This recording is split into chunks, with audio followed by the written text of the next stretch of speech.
Hey, I'm Hannah. Welcome back to the Twilight Rewrite series. I can't say that any times that I try. Anyway, we're rewriting the Twilight books for fun and to sneakily teach people how to write cleaner prose and more compelling characters. Don't tell them though, they don't know it's happening. Me, Stephanie Meyer, writers. You can find my books, Skillshare classes, and socials all linked in the description. Instead of stating my regular don't panic disclaimers about how the edits I make on this Microsoft Word document are not going to change the text or the treasured heteronormativity of your copies of Twilight, I'm just gonna read this comment. I just stumbled on this, but it seems low-key fucked up, lol. I mean, I dig it. But taking another author's work and rewriting, not reimagining, their book just seems really foul. You just learned about fanfiction like just now? Also, I can see all the comments you left on my videos and I know you didn't just stumble upon it. Why are you so obsessed with me? I was gonna address you, but I'm not confident that your username is not a slur, so I'm just gonna call you David. David, get a grip. Anyway, if you'd like to read the edited version of this chapter, I send out the PDFs in my newsletter, which is linked in the description. You just gotta sign up. I've also got a... this side, right? It's this side. I've got a playlist. If it's this side, I'm gonna be embarrassed. No, I'm gonna confidently say it's this one. Anyway, there's a playlist of the first 7 chapter edits, but if you want the Sparks Notes version, Eric is Erica, Jacob is Jasmine, Bella kinda hates Edward, Charlie is respected, and the side female characters now have personality traits. It's a brave new world. Is that birds? No, it's a car. Oh my God. Let's get started. If that was birds, that would be so scary. Chapter 8, Port Angeles. I kind of miss chapter titles. I can't remember the last time I read a book that had them. I just think they're neat. Jess drove faster than the chief. Is she talking about Charlie? That's what she means, right? Whatever. So we made it to Port Angeles by 4. So in chapter 7, I changed it to where Lauren is coming with him to Port Angeles, but then someone in a comment, if I can find the comment, I'll put it up, mentioned that Erica should also be on this journey with them. And you're right, I'm gonna add Erica as well. It's been a while since I'd had a girls' night out, and the estrogen rush was invigorating. It's a little weird, but it is the most that she's liked women the whole book, so I'll leave it. We listened to whiny rock songs while Jessica jabbered on about the boys we hung out with. Why don't we just say, while Jessica caught us up on her dinner with Mike. It had apparently gone very well, and she was hoping that by Saturday night, they would have progressed to the first kiss stage. I smiled to myself, comma pleased. Why else would you be smiling to yourself? Angela was passively happy to be going to the dance, but not really interested in Erica. Oh wait, I have a better idea. I suggested inviting Erica, but Angela wanted her dress to be a surprise. Okay, so we won't have Erica. Or it could just be that Angela doesn't really like Erica that much. I think she just... Wait, what tense are we in? This is past tense. I always want to put it in present for some reason. I thought it was just a convenient excuse to spend less time with her. Or whatever, we can have some interpersonal flair, a little drama, a little spice. Just tried to get her to confess who her type was, but I was interrupted with a question about dresses after a bit to spare her. Wait, what? Oh, but I interrupted with a question. I'm gonna take out after a bit and that comma, just to make it a little cleaner. Angela threw a grateful glance my way. Port Angeles was a beautiful little tourist trap. And then we can say like, Lauren mostly shopped on her own, tossing me, what's something Stephanie Meyer would say? Venomous glances over her shoulder anytime I raised my voice or laughed. We can still have girls who hate each other as long as those girls are actual characters and not just caricatures. Port Angeles was a beautiful little tourist trap, much more polished and quaint than Forks, but Jessica and Angela knew it well, so they didn't plan to waste time on the picturesque boardwalk by the bay. I'm gonna say but the girls, since we have 3. Girls already knew it well. Didn't plan to waste time on the picturesque boardwalk by the bay. Jess drove straight to the one big department store in town, which was a few streets in from the Bay Area's visitor-friendly face. Sure. The dance was billed as semi-formal. I think this is the most of my merch I've ever had in one frame. Teespring in the description. Oh my God, wait, you can see my poster too. The dance was billed as semi-formal and we weren't exactly sure what that meant. Both Jessica and Angela seemed surprised and almost disbelieving when I told them I'd never been to a dance in Phoenix. Didn't you ever go with a boyfriend or something? Jess asked dubiously as we walked through the front doors of the store. Really, I tried to convince her, not wanting to confess my dancing problems. Does everyone who goes to school dances dance? Like, is that absolutely necessary and a requirement? Isn't there also like contraband? Something else to do.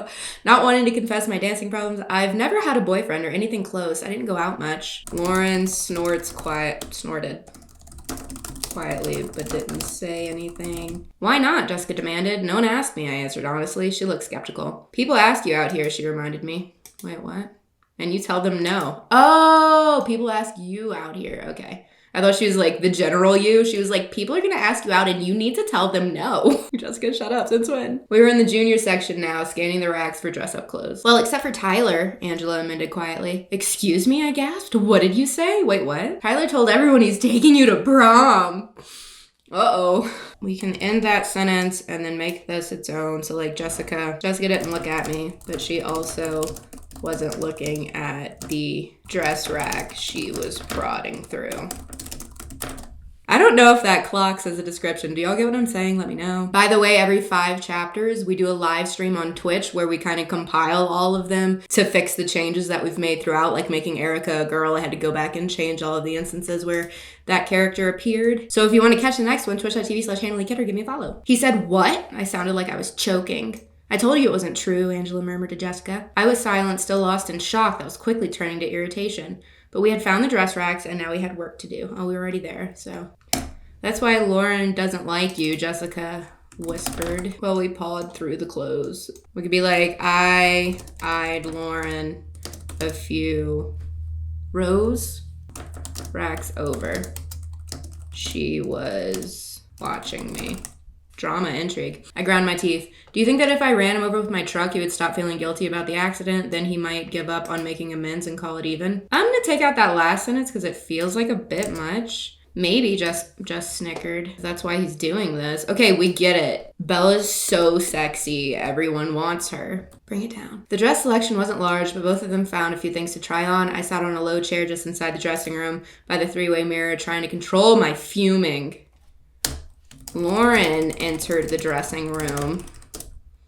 A single strappy. Lauren's got like silver hair, right? What would be a beautiful color on her? We could do blue. Strappy, midnight blue gown draped across one arm. I'll take out single, but I was like, I kind of wanted Lauren to be very decisive and like she knows what she wants and she already got the dress that she needs. She's just trying it on for sure. I love Lauren. Is that okay? Lauren entered the dressing room, a strappy midnight blue gown draped across one arm. She looked me up and down as if she hadn't already evaluated my outfit in the previous hours. I love a bitch. Find what you need?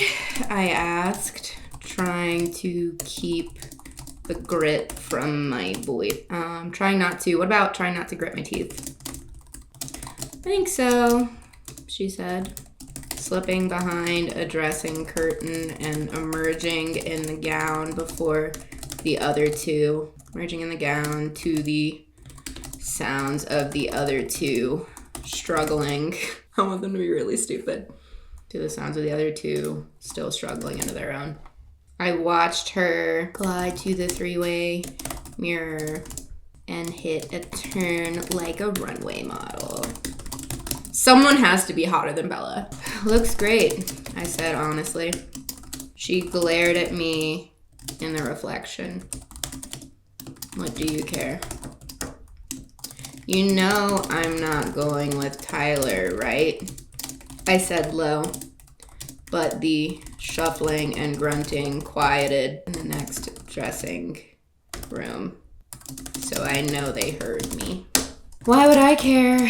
Lauren snapped. If you haven't seen my previous videos, I decided that Lauren is going to be like a mythology nerd and Bella is going to learn about vampires from her instead of doing all the weird Bing searches that she does for a full chapter. I shrugged a shoulder.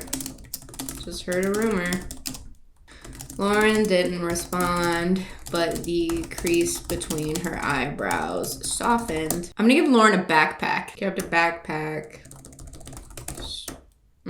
The same backpack she wore to school, strapped tightly around both shoulders, and fiddled with the fasteners when she had nothing else to do with her hands. Why would I care? I just heard a rumor. Her backpack was bunched on the floor between us. Corner of a thick hardback sticking out. What are you reading? I asked casually. She didn't look at me. You can pull it out if you want. Just some research for a project I'm working on. I have a feeling my typing is so loud. It's ASMR, do you like it? Typey, writers, blah, blah, Instagram. What else do writers talk about? Still running her hands down the sides of her dress and craning her neck to see the back of it. I lean forward to tug the bag closer to me, flipping open the front. What's a good name for like a semi-reliable, like historical vampire informational tome? The Vampire Book, an encyclopedia of the undead. I kind of like that. So what if we do like the new, something about predators, like the apex. Encyclopedia of the undead. Leave me a better name in the comment. Below that book, titled Unseen or Unobserved, which looked to be about Bigfoot. Do you capitalize Bigfoot? And another things, fins and fun, fury. Starring Vin Diesel. We'll workshop those. What's your project? I asked. Unfamiliar. Maybe she was in some AP classes. I glanced up to see Lauren's face flushed bright red. Or like which class is the project for? Maybe she was in AP. Glanced up to see Lauren's face flushed bright red.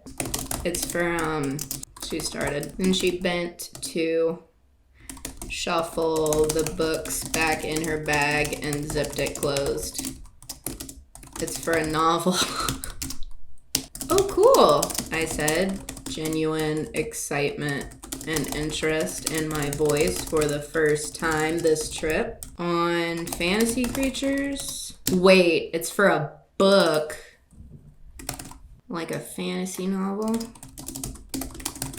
Oh, do you believe in this type of thing? There was not a trace of doubt or judgment in my voice, and I think Lauren clocked that. I think it's fun, she said, even if you don't believe. I'm pretty interested in folklore, I said carefully. Jess and Angela stepped out in a long strapless black dress and a knee-length electric blue with spaghetti straps. Maybe we can talk about it sometime, I said to Lauren quickly, before turning to praise the other girls' choices. I encouraged Angela. Wait, Jess. Don't know which one's which when all your female characters are wholly the same. Oh, it changed to Times New Roman. Sir, we are a Bookman old style household. Thank you very fucking much. All right. I encouraged Jess to go with the blue. Why not play up the eyes? It's just me, but I don't like semicolons. It's not just me, but give me a good M-dash any day. Encouraged Jess to go with the blue. Why not play up the eyes? Angela chose a pale pink dress that draped around her tall frame nicely and brought out honey tints in her light brown hair. In her ka-chow! Everyone's got brown hair. I complimented them. I'm so sick of characters with brown hair. What if we had something else? What other colors do we have here? Lauren has blonde hair. Rosalie has blonde hair. Is that it? It's just the bitches? Anyway. I complimented them both generously and helped by returning the rejects to their racks. The whole process was much shorter and easier than similar trips I'd taken with Renee at home. I guess there's something to be said for limited choices. Lauren went with the first dress she tried on. And with good reason. She looked amazing. We headed to shoes and accessories. While they tried things on, I merely watched and critiqued, not in the mood to shop for myself, though I did need new shoes. The girls' night high was wearing off in the wake of my annoyance at Tyler leaving room for the gloom to move back in. I don't think we need to be thinking about Tyler at all is the thing. They tried things on while I watched and critiqued. Don't really need that because we kind of got that vibe. Lauren paired her dress with sparkly, what do you call heels? There's got to be a word for them. It's a type of sparkly, what's a kitten heel? That sounds like a term. Hold on. Someone leave me a suggestion for what kind of shoe you would wear with a prom dress. Oh, wait. Oh, those are kind of classy and very cute. With sparkly, we do like rhinestone kitten heels and a tiara, which would have looked ridiculous on either of the other girls. Angela, I began hesitant while she was trying on a pair of pink strappy heels. Dude, everything is fucking strappy. Would you do a wedge? I don't think you do a wedge to prom. I guess it depends on what year this was. Angela, I began, hesitant, while she was trying on a pair of pink heels. She was overjoyed to have a date tall enough that she could wear high heels at all. Shut up. Jessica had drifted to the jewelry counter and we were alone. Yes, she held her leg out, twisting her ankle to get a better view of the shoe. I chickened out. I like those. Wait, what was she gonna ask her? I think I'll get them, though they'll never match anything but the one dress, she mused. Oh, go ahead. They're on sale, I encouraged. She smiled, putting the lid back on a box that contained more practical looking off-white shoes. I tried again. Angela? She looked up curiously. Is it normal for the Collins? I kept my eyes on my shoes. To be out of school a lot? I failed miserably in my attempt to sound nonchalant. I don't remember why she's getting this information from Angela. Yes, when the weather is good, they go backpacking all the time. Even the doctor, they're all real outdoorsy, she told me quietly, examining her shoes too. Shouldn't ask one question, let alone the hundreds that Jessica would have unleashed. I was beginning to really like Angela. Oh, I let the subject drop as Jessica returned to show us the more rhinestones. I'll just say chrome. Why not? Jessica's already a tacky bitch. We planned to go to dinner at a little Italian restaurant on the boardwalk, but the dress shopping hadn't taken as long as we expected. Jess and Angela were going to take their clothes back to the car. Say 3 girls were going to take their clothes back to the car and then walk down to the bay. I told them I would meet them at the restaurant in an hour. I wanted to look for a bookstore. I invited Lauren, but she passed. Wait, what about? All willing to come with me, but I encouraged them to go have fun. I wish I could have thought of a way to invite only Lauren.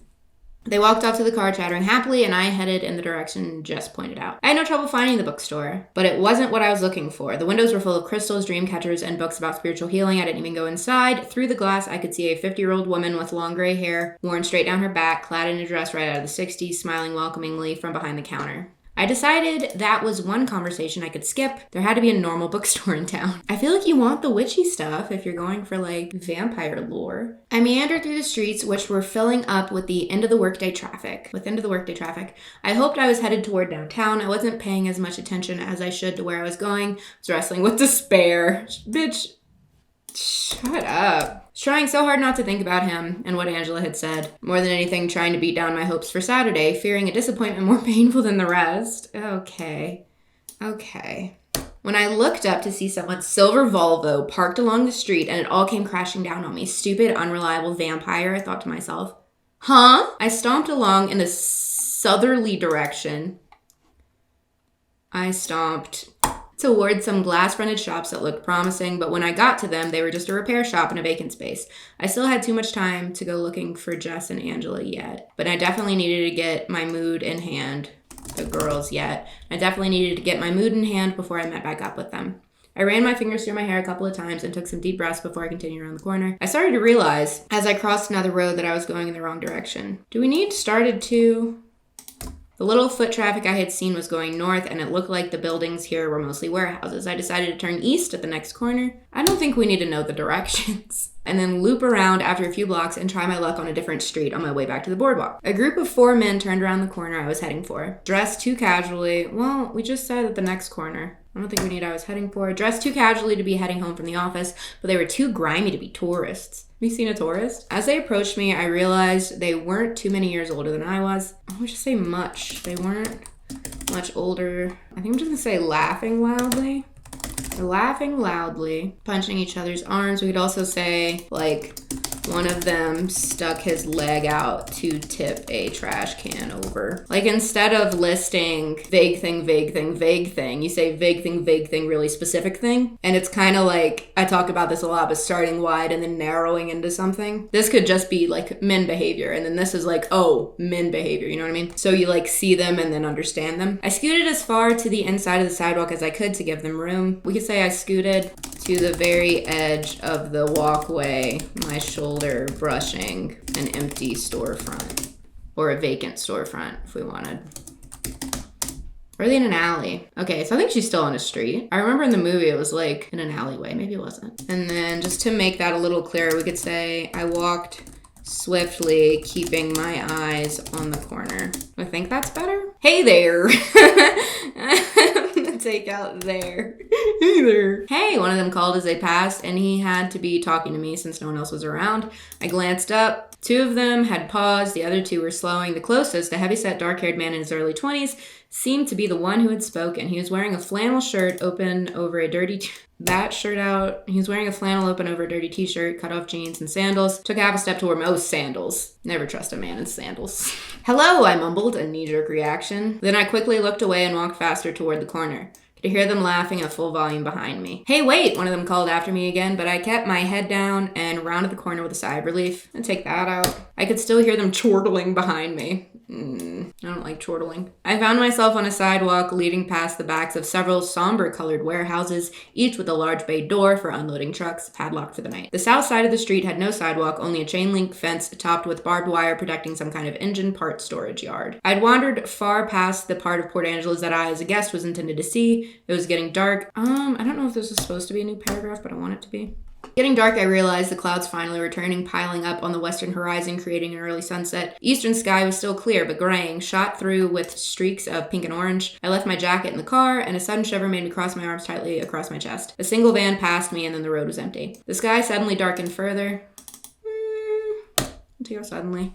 And as I looked over my shoulder to glare at the offending cloud, I realized with shock that two men were walking quietly 20 feet behind me. I saw two men walking quietly 20 feet behind me. Okay. They were from the same group I'd passed at the corner, though neither was the dark one who'd spoken to me. I turned my head forward at once, quickening my pace and walked faster. A chill that had nothing to do with the weather made me shiver again. What if we just said... I shivered again. We know why, babe. My purse was on a shoulder strap and I had it slung across my body. Well, you're supposed to wear it so it wouldn't get snatched. I knew exactly where my pepper spray was, still in my duffel bag under the bed, never unpacked. Oops, that's scary. I kind of like the pacing of that scene and that reveal, a little spooky. I didn't have much money with me, just a 20 and some ones, but I thought about accidentally dropping my bag and walking away, but a small frightened voice in the back of my mind warned me that they might be something worse than thieves. I listened intently to their footsteps, which were much too quiet when compared to the boisterous noise they'd been making earlier, and it didn't sound like they were speeding up or getting any closer to me. Breathe, I had to remind myself again. I'm gonna make that a new paragraph, and I'm gonna italicize that. You don't know they're following you. I continued to walk as quickly as I could without running, focusing on the right-hand turn that was only a few yards away from me now. I could hear them staying as far back as they'd been before. A blue car turned onto the street from the south and drove quickly past me. I thought of jumping out in front of it. Well, that's a move. But I hesitated, inhibited, unsure that I was really being pursued. I'm gonna take out inhibited, but then it was too late. I reached a corner, but a swift glance revealed that it was only a blind drive to the back of the other building. Oops, I was half turned in anticipation. I had to hurriedly correct and dash across the narrow drive back to the sidewalk. The street ended at the next corner where there was a stop sign. I concentrated on the faint footsteps behind me, deciding whether or not to run. They sounded farther back though, and I knew they could outrun me in any case. I was sure to trip and go sprawling if I tried to go any faster. The footfalls were definitely farther back. I risked a quick glance over my shoulder, and they were maybe 40 feet back now, I saw with relief, but they were both staring at me. It seemed to take forever for me to get to the corner. I kept my pace steady, the men behind me falling ever so slightly farther behind with every... Take out behind me. Falling ever so slightly farther behind with every step. I'm also going to take out ever so. Falling... I might take out slightly too. Maybe they realized they had scared me and were sorry. I saw 2 cars going north past the intersection I was heading for, and I exhaled in relief. There would be more people around once I got off this deserted street. I skipped around the corner with a grateful sigh and skidded to a stop. The street was lined on both sides by blank, doorless, windowless walls. I could see in the distance 2 intersections down, street lamps, cars, and more pedestrians, but they were all too far away because lounging against the western building, midway down the street, were the other 2 men from the group, both watching with excited smiles. As I froze dead in the sidewalk, I realized that I wasn't being followed, I was being herded. Been there, done that. The trick is to run them over with something. If you don't have a car, a grocery cart works. I paused for only a second, but it felt like a very long time. I turned then and darted to the other side of the road. I had a sinking feeling that it was a wasted attempt. The footsteps behind me were louder now. There you are! The booming voice of a stocky, dark-haired man. Oh, there he is. The booming voice of a stocky, dark-haired man shattered the intense quiet and made me jump. In the gathering darkness, it seemed like he was looking past me. Yeah! A voice called loudly from behind me, making me jump as I tried to hurry down the street. We just took a little detour. Oh, okay, so he's talking to the people behind her. My steps had to slow now. I was closing the distance between myself and the lounging pair too quickly. I had a good loud scream and I sucked in air, preparing to use it, but my throat was so dry I wasn't sure how much volume I could manage. With a quick movement, I slipped my purse over my head, gripping the strap with one hand, ready to surrender it or use it as a weapon as need demanded. I'm gonna take out as need demanded. The thick-set man shrugged away from the wall as I warily came to a stop and walked slowly into the street. Stay away from me, I warned in a voice that was supposed to sound strong and fearless, but I was right about the dry throat, no volume. Don't be like that, Sugar, he called. Who? Sugar? I want to put baby. Seems more plausible, I don't know. I braced myself feet apart, trying to remember through my panic what little self-defense I knew. Heel of the hand thrust upward, hopefully breaking the nose or shoving it into the brain, finger through the eye socket. Try to hook around and pop the eye out, and the standard knee to the groin, of course. Okay, knee to the solar plexus, just for spice. That same pessimistic voice in my mind spoke up then, reminding me that I wouldn't have a chance against one of them, and there were 4. Shut up, I commanded the voice before terror could incapacitate me. I wasn't going out without taking someone with me. Italicize that. I tried to swallow so I could build up a decent scream. To deliver a decent scream. That sounds better. Headlights suddenly flew around the corner, the car almost hitting the stocky one. The only descriptor we have is that one of them's thick. What do we say the man who spoke to me? Forcing him to jump back toward the sidewalk. I dove into the road. This car was going to stop or have to hit me. I mean, fair enough. But the silver car unexpectedly fishtailed around, skidding to a stop with the passenger door open just a few feet from me. Get in, a furious voice commanded. It was amazing how instantaneously the choking fear vanished, amazing how suddenly the feeling of security washed over me, even before I was off the street as soon as I heard his voice. I'm gonna take that off. I jumped in the seat, slammed the door shut behind me. It was dark in the car, no light had come on with the opening of the door, and I could barely see his face in the glow from the dashboard. The tires squealed as he spun around to face north, accelerating too quickly, swerving toward the stunned men on the street. I caught a glimpse of them, diving for the sidewalk as we straightened out and sped toward the harbor. Put on your seatbelt, he commanded, and I realized I was clutching the seat with both hands. I quickly obeyed. The snap as the belt connected was loud in the darkness. He took a sharp left, racing forward, blowing through several stop signs without a pause. It's really not a stop. But I felt utterly safe and for the moment totally unconcerned about where we were going. I stared at his face in profound relief that went beyond my sudden deliverance. I studied his flawless features in the limited light, waiting for my breath to return to normal until it occurred to me that his expression was murderously angry. What if we just... I squinted to see his face in the dark, and it looked angry. Are you okay? I asked, surprised at how hoarse my voice sounded. No, he said curtly, and his tone was livid. How do you fit that much into a syllable? No! I sat in silence, watching his face while his blazing eyes stared straight ahead until the car came to a sudden stop. We would just jolt to a stop. I glanced around, but it was too dark to see anything beside the vague outline of dark trees. Dark, crowding the roadside. We weren't in town anymore. Bella? He asked, his voice tight, controlled. Wait. Bella. Yes. My voice was still rough. I tried to clear my throat quietly. Are you all right? He still didn't look at me, but the fury was plain on his face. Yes, I croaked softly. I'm not a hater of adverbs, but this is too many adverbs. Take out softly. Distract me, please, he ordered. I'm sorry, what? Oh, God, he's so stupid. Get over yourself, babe. He exhaled sharply. Just prattle about something unimportant till I calm down. I can't stand this bitch. Ugh, he clarified, closing his eyes and pinching the bridge of... I'm Edward. Pinching the bridge of his nose with his thumb and forefinger. I racked my brain for something trivial. I'm going to run over Tyler Crowley tomorrow before school. He was still squeezing his eyes closed, but the corner of his mouth twitched. Why? He's telling everyone that he's taking me to prom. Either he's insane or he's trying to make up for almost killing me last. Well, you remember it. I think I'm going to change that from an ellipses to that because it's like a cutoff. I'll make that a sentence. Either he's insane or he's still trying to make up for almost killing me. Well, you remember it. And he thinks prom is somehow the correct way to do this. So I figure if I endanger his life, then we're even and he can't keep trying to make amends. I don't need enemies and maybe Lauren would back off if he left me alone. And he's made one of Lauren for me. Let's put blame where blame lies. I might have to total his Sentra though. If he doesn't have a ride, he can't take anyone to prom. I'm going to take out I babbled on because I heard about that. He sounded a bit more composed. You did? I asked in disbelief, my previous irritation flaring. If he's paralyzed from the neck down, he can't go to the prom either, I muttered, refining my plan. Wait, you heard about what? Him taking her to prom? If he's paralyzed from the neck down, he can't go to the prom either, I muttered, refining my plan. Edward sighed and finally opened his eyes. Better? Not really. I waited, but he didn't speak again. He leaned his head back against the seat. Take out back. Staring at the ceiling of the car, his face was rigid. What's wrong? My voice came. What's wrong?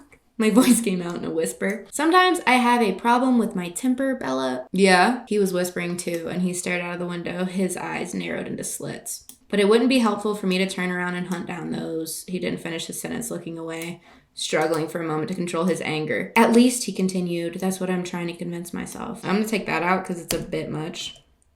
And also, fuckers. Oh, the words seemed inadequate, but I couldn't think of a better response. We sat in silence again. I glanced at the clock on the dashboard. It was past 6:30. Jessica and Angela will be worried, I murmured. I was supposed to meet them. He started the engine without another word, turning around smoothly and speeding back toward town. We were under the streetlights in no time at all, still going too fast, weaving with ease through the cars, slowly cruising the boardwalk. He parallel parked against the curb in a space I would have thought much too small for the Volvo, but he slid in effortlessly in one try. Stephanie, bud, I know you're horny. I'm just gonna take out in one try. I think that would make it better. I looked out of the window to see the lights of La Bella Italia. Who picked that? I don't think we need her name in the restaurant name. Should it be italicized? I feel like it should. Anyway. And Jess and Angela were just leaving, pacing anxiously away from us. The girls just leaving, pacing anxiously away from us. How'd you know where? I began, but then I just shook my head. I heard the door open and turned to see him getting out. What are you doing? I asked. I'm taking you to dinner. He smiled slightly, but his eyes were hard. He stepped out of the car and slammed the door. I fumbled with my seatbelt and then hurried to get out of the car as well. He was waiting for me on the sidewalk. I'm going to take that out because I think it's suggested. He spoke before I could. Go stop Jessica and Angela before I have to track them down too. Your friends. I don't think I could show myself if I ran into your other friends again. What? Who said those guys? I shivered at the threat in his voice. Jess, Angela, I yelled after them, waving when they turned. They rushed back to me. The pronounced relief on their faces simultaneously changed to surprise as they saw who I was standing next to. They hesitated a few feet from me. Where have you been? Jessica's voice was suspicious. I got lost, I admitted sheepishly, and then I ran into Edward. I gestured toward him.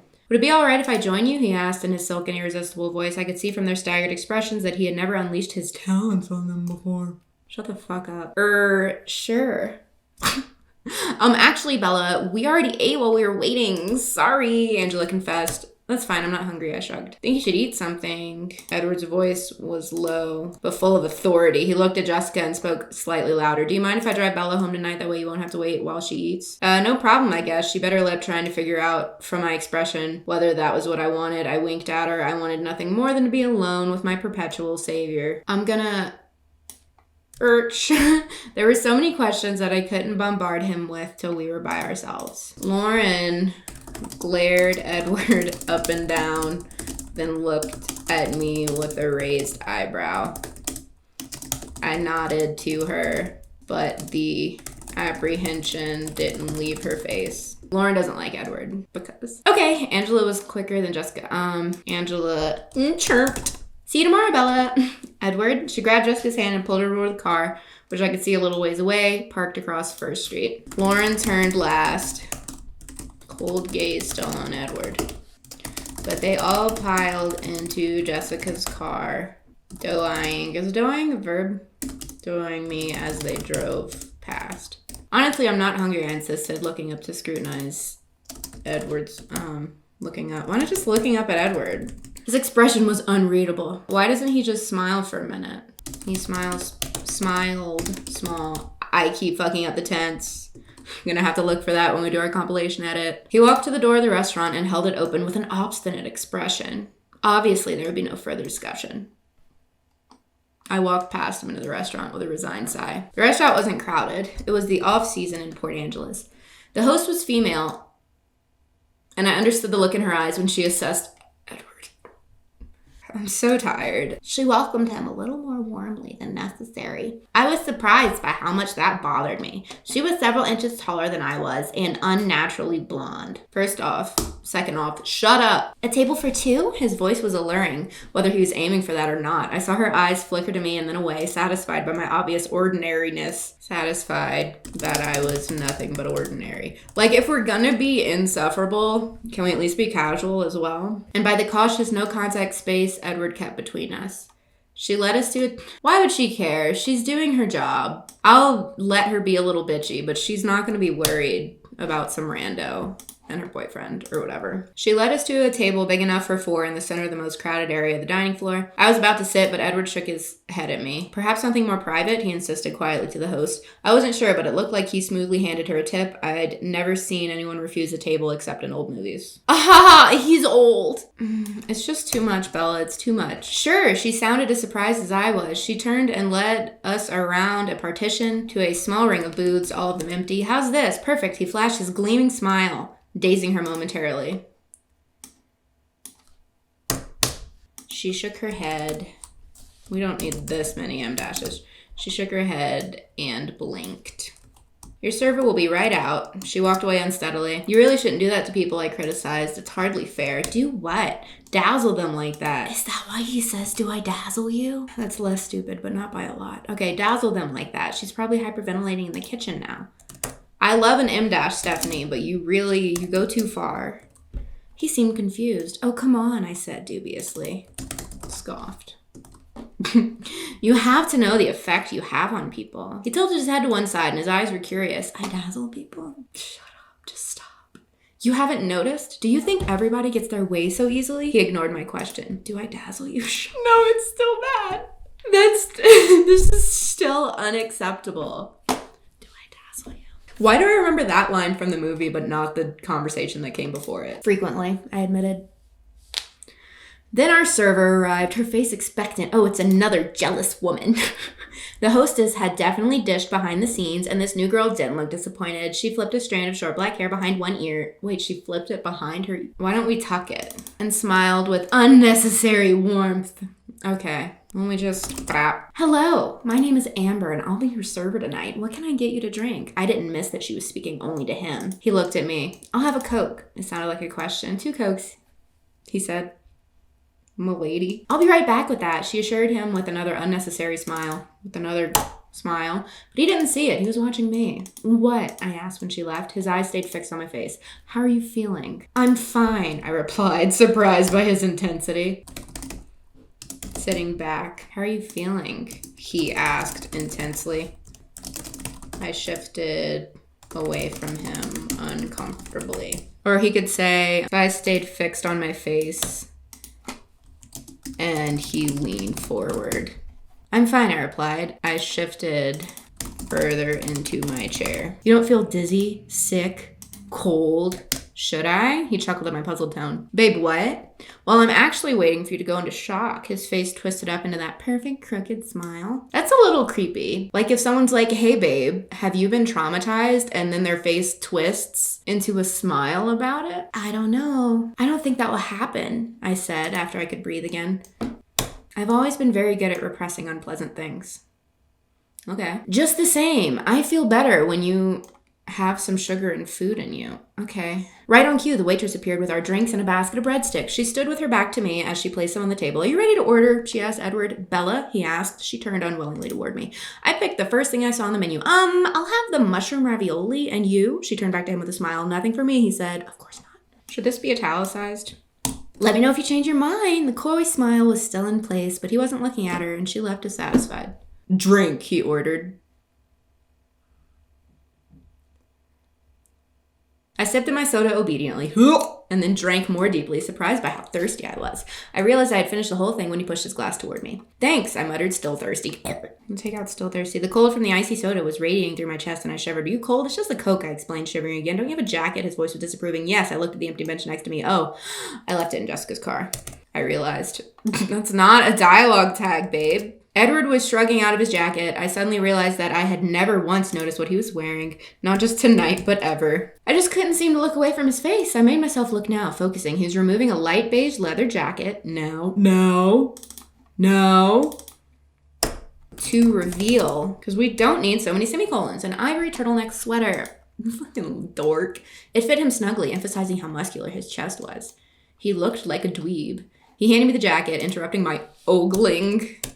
Babe. Thanks, I said again, sliding my arms into his jacket. It was cold, the way my jacket had felt when I first picked it up in the morning, hanging in the drafty hallway. I shivered again. It smelled amazing. I inhaled, trying to identify the delicious scent. It smells like boy. It didn't smell like cologne. The sleeves were much too long. I shoved them back so I could free my hands. Okay, so what if just I shoved the sleeves back to free my hands, and then we just know that it's big?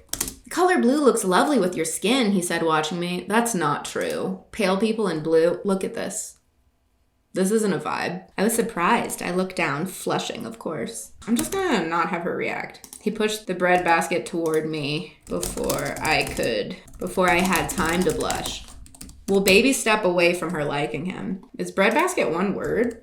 That's fucked up. Really, I'm not going into shock, I protested. You should be. A normal person would be. You don't even look shaken. You're so special. You're not even bothered by the threat of assault. You're not like other girls, Bella. He seemed unsettled. He stared into my eyes, and I saw how light his eyes were. I'm gonna say his were lighter than I'd ever seen them. Golden buttered. Bitch, get off this butterscotch train. Can we do something different? I feel very safe with you, I confessed, mesmerized and telling the truth again. That displeased him. His alabaster brow furrowed. Babe, shut up. He shook his head, frowning. This is more complicated than I'd planned, he murmured to himself. What did you plan, love? It's weird. Picked up a breadstick and began nibbling on the end. I say nibbled. Measuring his expression. I wondered when it would be okay to start questioning him. Usually, you're in a better mood when your eyes are so light, I commented, trying to distract him from whatever thought had left him frowning and somber. What do you mean, what thought? Get that out. You know what he's thinking. He stared at me, stunned. What? You're always crabby when your eyes are black. I expect it then. I went on. I have a theory about that. His eyes narrowed. More theories? I chewed on a small bite of the bread, trying to look indifferent. I hope you're more creative this time, or are you still stealing from comic books? His faint smile was mocking. His eyes were still tight. His eyes were what? Well, no, I didn't get it from a comic book, but I didn't come up with it on my own either, I confessed. And, he prompted. But then the waitress strode around the partition with my food. I realized we'd been unconsciously leaning toward each other across the table because we both straightened up as she approached. She set the dish in front of me. It looked pretty good. And turned quickly to Edward. I'm sure we're gonna get another description of the food, So if we remove that clause about how the food looks good, and then we just have, and turn to Edward, we can take out quickly because it clearly happened right after. Because it happened right after. Sentence structure. Did you change your mind? She asked. Isn't there anything I can get you? I may have been imagining the double meaning in her words. Yeah, we get it. No, thank you, but some more soda would be nice. He gestured with a long white hand to the empty cups in front of me. Sure. She removed the empty glasses and walked away. We already had empty. You were saying, he asked. I'll tell you about it in the car if I pause. There are conditions. He raised one eyebrow, his voice ominous. I do have a few questions, of course. Of course. Wait, what? Who's saying this? I'm just going to take that out because I'm honestly not sure who's saying what, and I think that the tabbing got messed up, but anyway. The waitress was back with 2 more Cokes. She sat them down without a word this time and left again. I took a sip. Well, go ahead. He pushed, his voice still hard. Wait, what? What would we say you answer some questions? Well, go ahead. He pushed, his voice. I don't know why she said I'll tell you about it in the car. I guess she will, but whatever. I started with the most undemanding, or so I thought. Why are you in Port Angeles? He looked down, folding his large hands together slowly on the table. His eyes flickered up at me from under his lashes. The hint of a smirk on his face. Next. But that's the easiest one, I objected. Next, he repeated. Edward. I looked down, frustrated. I unrolled my silverware, picked up my fork, and carefully speared a ravioli. I put it in my mouth slowly, still looking down, chewing while I thought. The mushrooms were good. I swallowed and took another sip of Coke before I looked up. Okay, then I glared at him and continued slowly. Let's say, hypothetically, of course, that someone could explain what people are thinking, read minds, you know, with a few exceptions. Wait, what? Could know what people are thinking. Just one exception, he corrected, hypothetically. She already knows that he can read minds, but not hers? All right, with one exception then. I was thrilled that he was playing along, but I tried to seem casual. How does that work? What are the limitations? How would that someone find something else at exactly the right time? Find someone else. How would he know she was in trouble?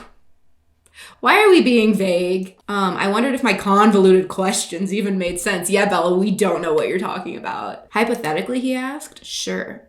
Well, if that's someone, let's call him Joe, I suggested. Oh my God. Okay, so wait, sure is Bella. He smiled wryly. Joe then. If Joe had been paying attention, the timing wouldn't have needed to be quite so exact. He shook his head, rolling his eyes.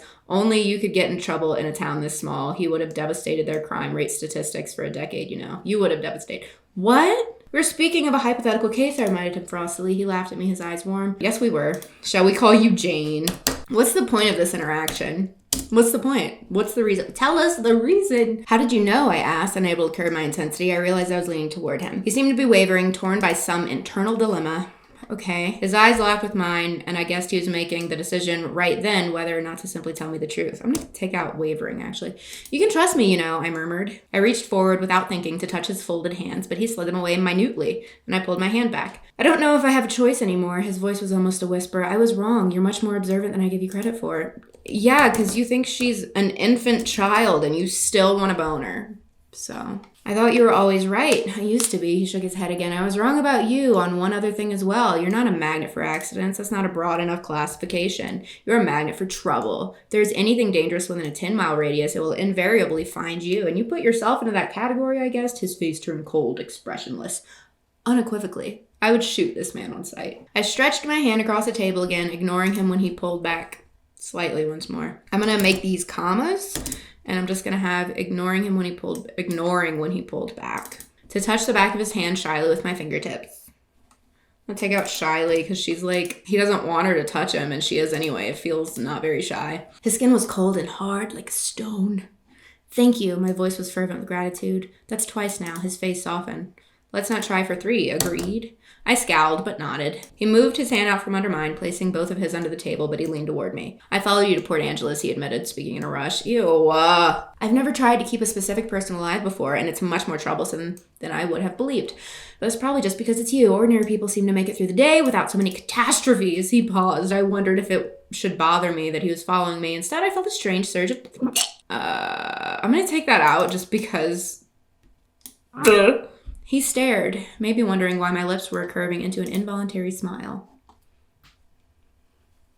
Do you ever think that maybe my number was up the first time with the van and that you've been interfering with fate? I speculated, distracting myself. I'm going to take out distracting myself because shut up. That wasn't the first time, he said, and his voice was hard to hear. Is he speaking quietly? Wasn't the first time, he mumbled.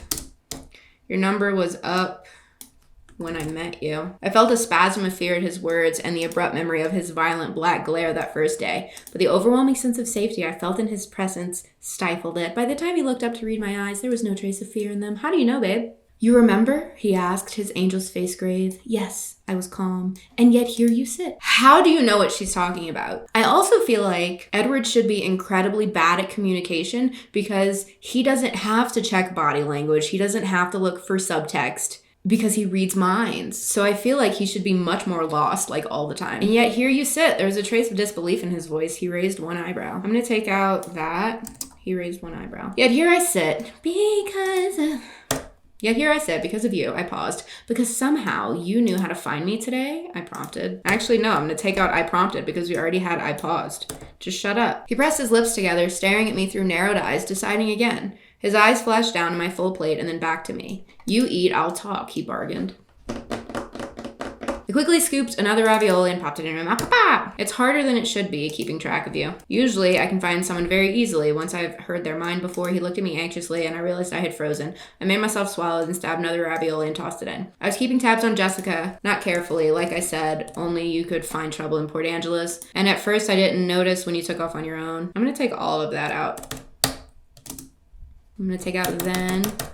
When I realized that you weren't with... Actually, I'm going to take all of that out. Keeping tabs on Jessica. It's a chatty boy. When I realized you weren't with her anymore, I went looking for you at the bookstore. I saw in her head. I could tell that you hadn't gone in and that you'd gone south, and I knew you would have to turn around soon. So I was just waiting for you, randomly searching through the thoughts of people in the street to see if anyone had noticed you, so I would know where you were. Why do we have a M dash there? No reason to be worried, but I was strangely anxious. He was lost in thought, staring past me, saying things I couldn't imagine. Wait, did he admit that he's a vampire, or he just admitted that he's psychic and stalking her? I don't remember what we've covered so far. Seeing things I couldn't imagine. Shut up. I started driving circles still. Listening. Well, yeah. I drove in circles. The sun was setting, and I was about to get out and follow you on foot, and then he stopped, clenching his teeth together. In a sudden fury, he made an effort to calm himself. Shut up. Then what? I whispered. He continued to stare over my head. I heard what they were thinking. He growled, his upper lip curling slightly back over his teeth. I saw your face in his mind. He suddenly leaned forward, one elbow appearing on the table, his hand covering his eyes. The movement was so swift it startled me. He said, "It was very hard."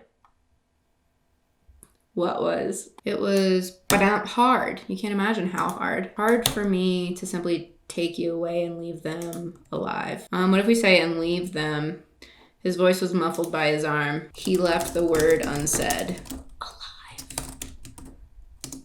I feel like, so there's regular human interactions, right? I mean, he's not a human, but you know, like conversations that real people would have. Then there's melodrama. Then there's camp. I don't like being in the middle. You gotta be in one of the extremes. His voice was muffled by his arm. I could have let you go with Jessica and Angela, but I was afraid if you left me alone, I would go looking for them. Okay, got it. I sat quietly dazed, my thoughts incoherent. Okay, what if we, hear me out, stopped? My hands were folded in my lap and I was leaning weakly against the back of the seat. He still had his face in his hand and he was as still as if he'd been carved from the stone his skin resembled. Finally, he looked up, his eyes seeking mine. What if we say, finally, he dropped his hand from his eyes and looked at me. Ready to go home? He asked. Sick. That's perfect. I'm ready to leave, I qualified, overly grateful that we had the hour-long ride home together. I wasn't ready to say goodbye to him. I just feel like this is kind of embarrassing. Like, if I were Bella telling this story, I'd be leaving out so much shit. The waitress appeared as if she'd been called or watching. How are we doing? She asked Edward. We're ready for the check, thank you. His voice was quiet, rougher, still reflecting the strain of our conversation. It was quiet and rougher. It seemed to muddle her. He looked up.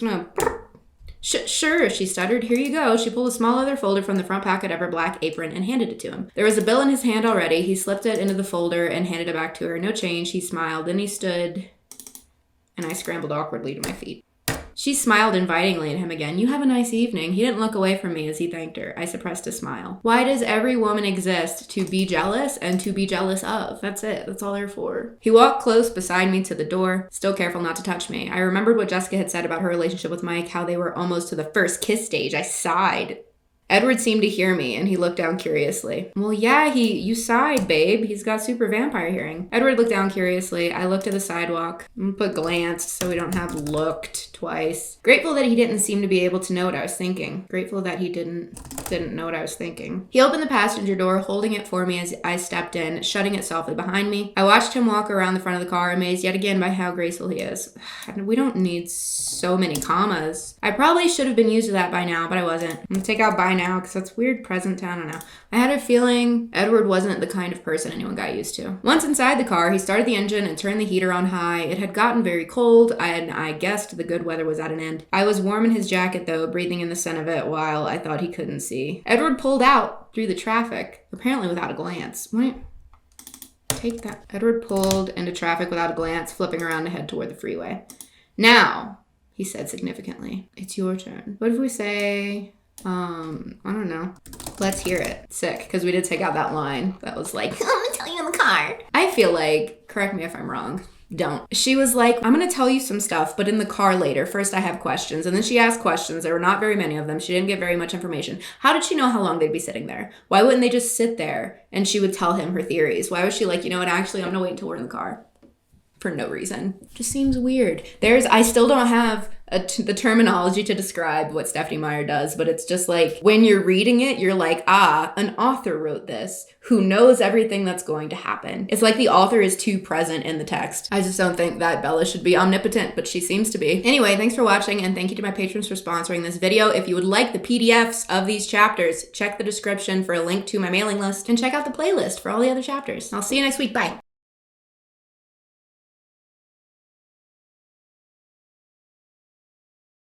Maybe Lauren and Bella fall in love.